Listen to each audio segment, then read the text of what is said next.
தற்போதைய செய்தி திருப்பூர் மாவட்ட பல்லடம் அருகே கேரளாவிலிருந்து மருத்துவ கழிவுகள் பிளாஸ்டிக் கழிவுகளை ஏற்றி வந்த லாரியை பொதுமக்கள் சிறைபிடித்தனர். கூடுதல் விவரங்களை செய்தியாளர் கிருஷ்ணமூர்த்தி வழங்க கேட்கலாம். வணக்கம் கிருஷ்ணமூர்த்தி, கூடுதல் விவரங்கள்.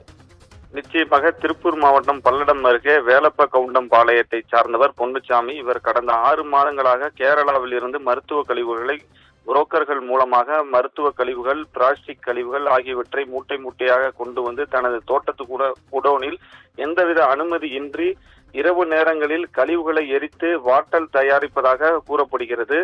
இந்த கழிவுகளை இரவு நேரங்களில் எரிப்பதால் அப்பகுதி பொதுமக்களுக்கு சுவாச கோளாறு, நோய் தொற்றுகள், பல்வேறு பிரச்சனைகள் ஏற்படுவதாக அப்பகுதி பொதுமக்கள் தொடர்ச்சியாக குற்றச்சாட்டி வந்த நிலையில் இன்று கேரள மாநிலம் பாலக்காட்டில் இருந்து சுஜய், சஹரி மற்றும் நிதிஷ் ஆகிய 3 பேர் மருத்துவ கழிவுகள் மற்றும் பிளாஸ்டிக் கழிவுகளை பொன்னுச்சாமியின் தோட்டத்திற்கு எரிக்க வந்துள்ளனர். அப்பொழுது லாரியை சிறைப்பிடித்த அப்பகுதி பொதுமக்கள் போலீசாருக்கும் வட்டார வளர்ச்சி அலுவலர்களுக்கும் தகவல் தெரிவித்தனர்.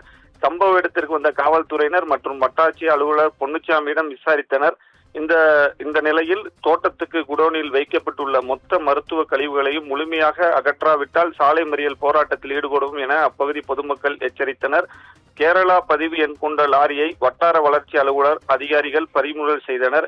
இந்த நிலையில் லாரியை சிறைப்பிடித்த பொதுமக்களிடம் பொன்னுச்சாமி வாக்குவாதத்தில் ஈடுபட்டார். இதனால் பரபரப்பு ஏற்பட்டது.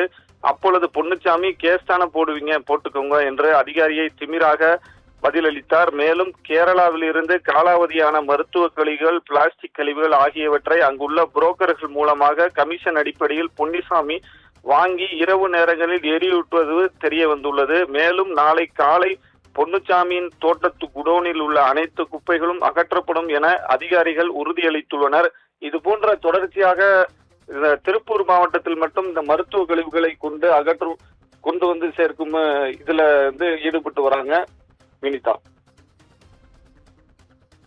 விவரங்களுக்கு நன்றி கிருஷ்ணமூர்த்தி.